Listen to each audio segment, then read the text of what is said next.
What was going through your mind? How amazed were you to see your roadster up there with Starman just cruising along with the Blue Planet? And how long will we be getting live views, do you think, from the car?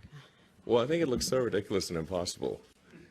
And you can tell it's real because it looks so fake, honestly. Like, we'd have way better CGI if it was fake.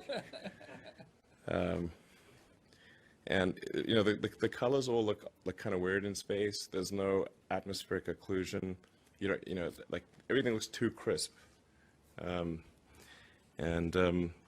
we know we didn't really test any of those materials for, you know, is it's space hardened or whatever, you know.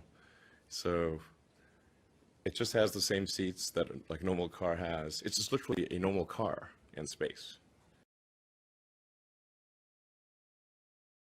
My name is Kelly Smith, and I work on navigation and guidance for Orion.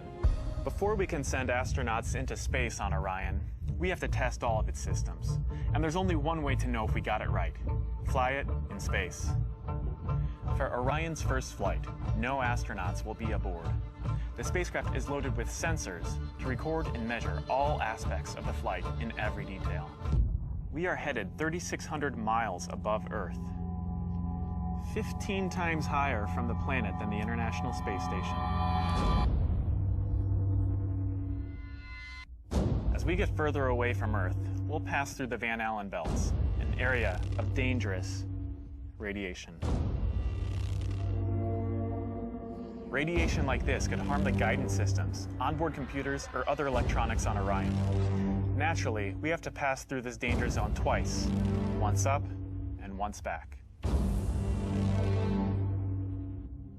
But Orion has protection. Shielding will be put to the test as the vehicle cuts through the waves of radiation. Sensors aboard will record radiation levels for scientists to study. We must solve these challenges before we send people through this region of space.